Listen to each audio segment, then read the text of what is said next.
Okay, I don't know how, but I'm gonna find a way to do this. I'm gonna spend about 10 minutes talking about this, even though I should be spending more time.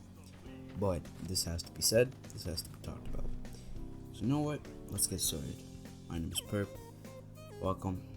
Uh, let's just get into it. This video is a very, very, very simple one. I'm gonna be talking about why Twitch absolutely sucks as a platform.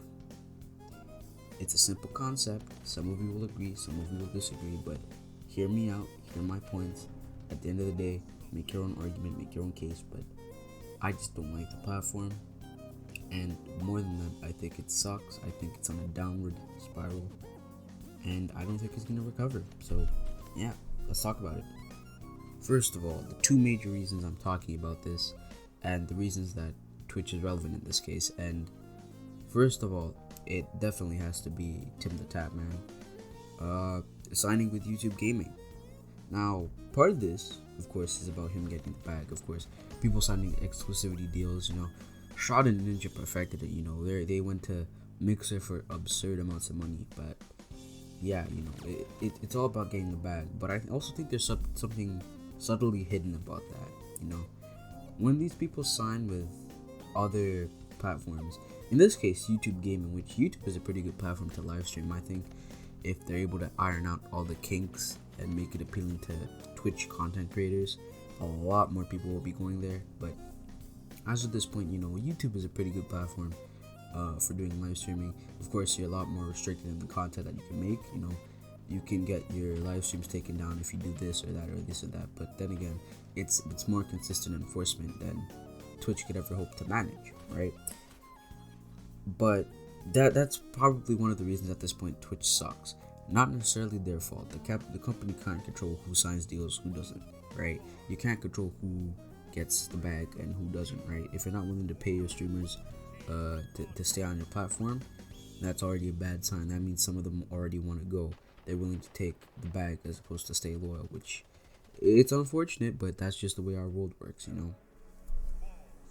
Second of all, and this is relevant because it's the beginning of September.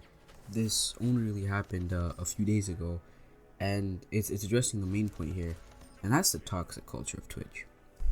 Look, as much as people don't want to admit it, as much as people want to ignore this topic and move on, Twitch is toxic as hell. There'll be some people that agree with me. They'll say, yeah, of course, everybody knows Twitch is toxic. Nobody's going to deny that. But some of you people deny that religiously. I'm talking specifically to the folks that watch Twitch every single day. Do you know how much controversy an app has to get into for it to warrant that sort of, placement in society as being, toxic, right? People know TikTok as being cringe because, it's cringe. There's not much quality content on there apart from a few creators. In order to have what Twitch has, it's only comparable to Twitter, right? And Twitter is a vast app. You will see so many things on Twitter. You don't find that much on Twitch. On Twitch, all you have are video games, people talking, and people doing random stuff. That's all you have. By random stuff, I don't mean random stuff that's so unique that everybody's doing different things. Just random stuff. They could be cooking. They could be playing the piano. Stuff specifically like that. But I don't know. Even if the content creators are so good, the culture surrounding it is just insufferable. It's absolutely horrible. Point to any fan base, point to any fan of any streamer, and I can immediately point out the issues to you. Some of these people suffer anxiety issues. I'm not going to go ahead and tag people for having those kinds of issues. That's not going to be productive, but they take their anxiety issues out on the internet, and some of these people say way too much crap on the internet. Perhaps the biggest thing surrounding this is the insane amount of racism and sexism on this platform. People literally had to take a day off of Twitch, and by people I mean marginalized creators who stand by them.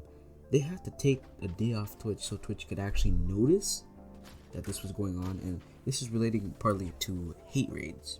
Twitch has already addressed this briefly, but over the summer, as we go into fall over the summer, a bunch of people are creating bots. I don't exactly know what type of bots they were, but they were definitely bots that were going into people's chats and just spamming the hell out of the most toxic, hateful, racist, blatantly bigoted stuff you can see, right? Some of these people are genuinely criminals committing hate crimes, online. And it's despicable, it's disgusting, and the worst part is it took a lot of effort for Twitch to notice, They didn't notice right away, they didn't rectify the situation. It would have made sense if it took a day or two. It took weeks from what I hear, and from what I hear, it's still going on. I might be wrong. If I am, I apologize, but from what I hear, it is still going on. Keep in mind, we're going into fall. This has been happening all summer. It's disgusting. It's so sad. And that's not even the worst of it. I think probably one of the major issues with Twitch is the blatant misogynism. Look, I'm no misogynist myself. I like making jokes and stuff. I like making jokes about everybody. I don't hold back. I'm not racist. I'm not bigoted. I just make jokes. And if I have any sort of opinion that might offend somebody, I keep that to myself, right? But Twitch, you people think just because you're online, you can say whatever the hell you want to say. You can just be hateful. Some people gonna get caught, gonna get outed, gonna get booted off. But some of you, I don't know what's going through your heads, man. Creators, it's not happening as much as I thought it was. I did a little bit of research. It's a bit surprising. It still happens very often, but it's not as toxic as it is. The only place I see that toxicity is in gaming, and that's a completely different story. I'll talk about that a bit later on, but man, the level of toxicity, you guys, it's just horrible. It's just sad. Before we take too long, I also have to address the fact that this company is bad. Twitch as a company is bad. Now, I don't want to reach in too far, but these guys have been accused of blatant nepotism. Maybe not the people that they're related to, because I'm using that word not really referring to people that they're related to, but they definitely have conflict of interest when it comes to enforcing the terms of service.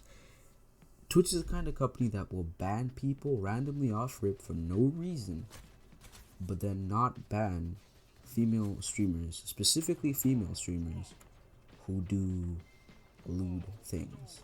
I'm going to use the word lewd because that's the best way to describe this. Whatever the hell they want to call it, they want to call it whatever they want to call it. They want to defend it. They want to say whatever they can. I can make a whole separate detailed video about why all of that is crap. All of that is stupid. All of that is bad, right? It's not healthy for society. For online, it might be great for you guys, but it's not healthy for the rest of us. I can make a whole video about that. But I'm talking specifically about Twitch. They addressed that situation in the most embarrassing way possible.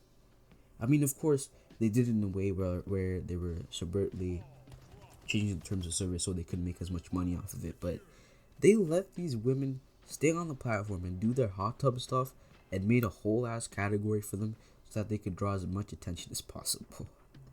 That tells you everything you need to know about this platform. They absolutely suck for that. Also another thing, they're unable to handle any crisis properly, right?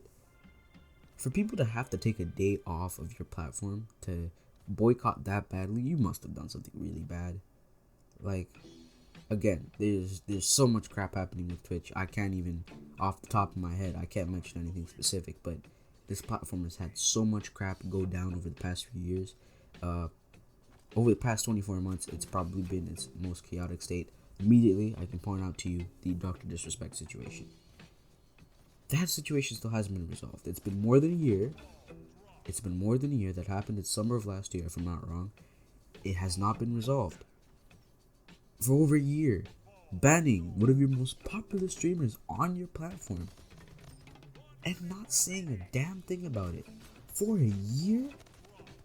That's like if YouTube deleted, I don't know, Markiplier or Jacksepticeye's channel and said, I mean, they're doing that for KSI, but that's a bit of a different situation. I could talk about that another time. At the beginning, I talked about the Twitch streamers signing exclusive contracts with other platforms. Let me just mention a few of them. Dr. Disrespect, Dr. Lupo, Tim the Tapman, who announced on September 1st, Valkyrie, Courage, all of those creators, known for being on Twitch, known for being streamers, associated with Twitch, are now streaming on YouTube Gaming. Previously, that list, when mixers were still allowed, included Ninja, and Shroud. Together, those guys have millions of views, millions of subscribers, so much outreach, and they were willing to just, drop the mic on your platform for another one for the bag. I understand that, it makes sense, but you all gotta wonder, was it personal? Did they just do it for the bag, or were they unhappy what was going on Twitch, right? You gotta wonder sometimes. Anyway, I think I've ranted more than enough. I can talk about this more if you guys want me to. Thank you all for watching. If you like my videos, if you want me to rant more, like, comment, subscribe. See y'all later. Bye.